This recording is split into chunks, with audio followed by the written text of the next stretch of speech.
Hey, what's going on, everybody? It is game time, and in this video today, we are testing out the new and improved tri-stringer. We made it, guys. It has been a year into this game, and we have finally gotten a new tri-stringer. And you know what? I gotta say, I am absolutely loving this sprinkler super chump combo. Finally getting some more paint on the ground, you know what I'm saying? So, in this video, we got two matches we're going to go over. And the first one is the brand spanking new Ship-Shape Cargo Co. on Splat Zones. Let's dive right in.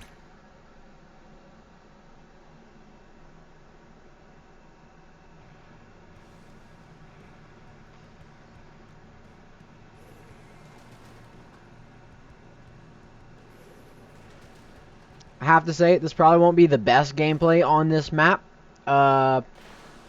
Mostly just because this is my first ever match on it, I believe.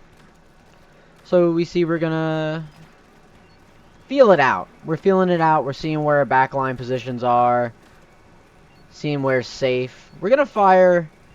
Right there, we were going to fire a couple of charge shots there. Maybe we can get some tick damage on the enemy. We see two of them were spotted by our team players here. Maybe we can get some splats going on. So we see that they have a dynamo in the zone contesting it. They also are trying out the brand new tri-stringer. I believe all but the snipe rider and oh no, we've got a few old weapons coming in hot here. Alright, so obviously we see it's not working out too well in the right. We got too many of our teammates there. If we take a close look though, we're going 4-2, which enables me to just come down and start contesting the point. Especially since they took care of the dynamo. That was really what was going on in there. Trying to offer Dinkelberg over there some assistance. But it looks like they got it.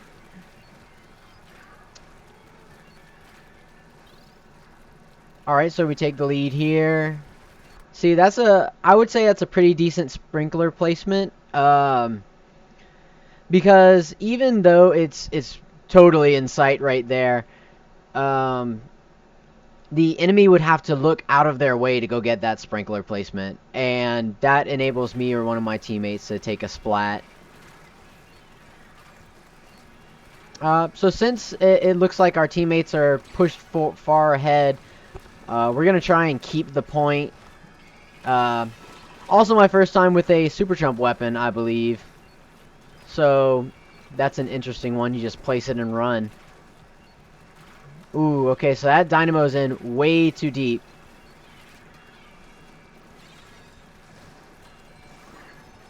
Alright, so we see on the other side they have a couple of enemies over there. So we're going to try and assist our teammates with maybe a splat. We're really just applying pressure in this match here. Now, we will eventually figure out all the spots for this map, but, you know, I have to say this looks like a pretty good spot here. A lot of room. Haven't died yet, so positional wise, I'd say it's going pretty good. It's just going to be them having three super jump weapons, and them always having super jumps on the ground.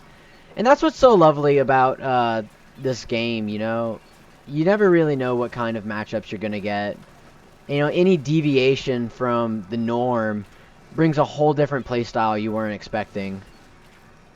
So we know we saw them from the left shoot those super chumps, so we shot a couple more arrows. But it looks like the enemy team's not really pressuring all that much. Looks like we'll also provide some super chumps to assist. Oh, I mostly just wanted to showcase this brand new map. Look at it. It's beautiful. It's wide.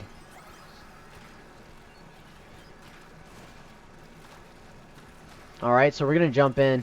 See, the enemy team's got the point contested, and that's all good and well, but it's still a 4v4. No team really has an advantage here. We're going to pop another super chumps. Alright, we want to get out of there. We saw that was a 2v1. That was not going hot for us.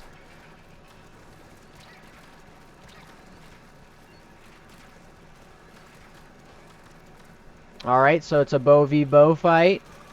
Alright, looks like I was the better man for that one. But hey, GG's. That was still pretty well fought. So this match, while it's not as elegant, there aren't a whole bunch of splats on my part, I think it's still really important to go over the pressure, you know, and just not getting splatted so you can keep applying that pressure consistently.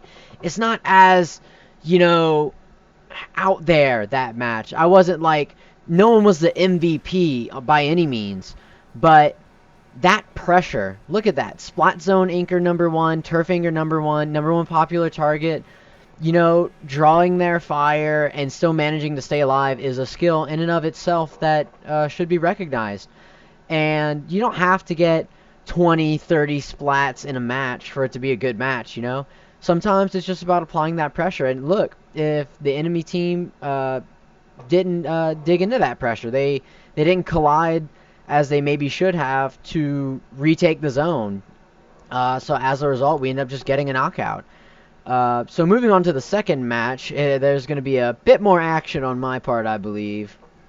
And here we go on Brinewater Springs Splat Zones. Now, this particular map in the mode I was looking forward to, with Super Chumps in Splat Zones on Brinewater. That is just begging to be contested. Alright, so let's jump straight in here.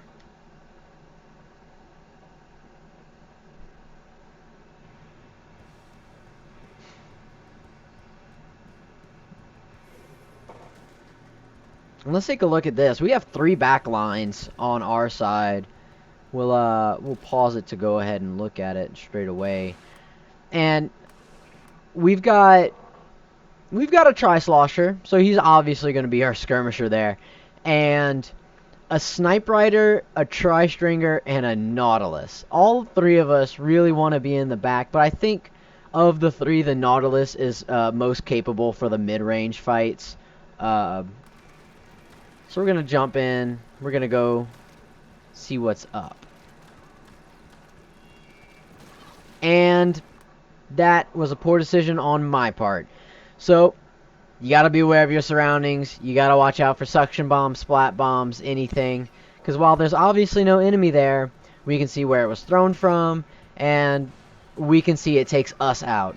So we were automatically put at a disadvantage. So I'm going to go ahead and stake the sniper's perch right here. This is where your backliner really wants to be. We can see on the other side they have a blobber taking that position. Really good for them to output some paint into the zone. But I see our Snipe Rider and our Nautilus have moved into the midline, so I will take that backline position and I will provide that backline support anchor. Alright. And off we go. Now, we haven't quite gotten the zone just yet, but I'm going to provide some chumps pressure, and hopefully there we can get something going. So we see the blobber pop the Kraken. It is the new blobber, and they can't really do anything. Alright, we provide an assist there, and then we take care of the heavy edit. Awesome. So we'll throw some sprinklers on the other side just until we can go get there, because that'll distract them just a little bit. We pop it this way just to get some team coordination to go on that Splatana. Alright, there we are, assisting with the heavy audit. Yeah. Pop that super chump. Alright, so we start getting some tick damage on them in the back while our teammates try to push from the side.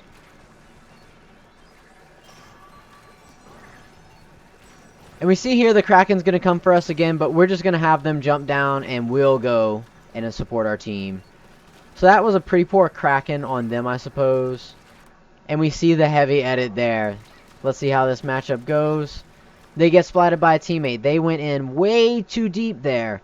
And you want to look out for that, because while they've definitely had the fire rate on us, the fire rate and the range, because I would have had to get a whole charge shot if I wanted to get that splat there. And instead, they pushed too far ahead on us. So backing up, go and get cover. That was the right play there. All right, we're looking at 20 to 60. Still going strong. And at this point, ooh, they got a double splat. That's great. At this point, we're just going to support, and that's another knockout. That's 2 back-to-back knockouts. More support role rather than the splatter of the match. And that's okay. You know, we've got the skirmishers, and we've got the our slayers on the team, and they want to go for those things. As a backline, we just got to go for that support. We also want to be able to handle ourselves in those 1v1 situations, as you can see. But we really want to be able to provide support and anchor our team. So that's about it. Really excited to get very comfortable with this kit and see where it goes. This is only the first couple of matches played back-to-back and 2 straight knockouts. And I was like, you know what? This is already better than the previous Tri-Stringer. I'm very happy with it already. And I can't wait to see where it goes in the future. So, yeah.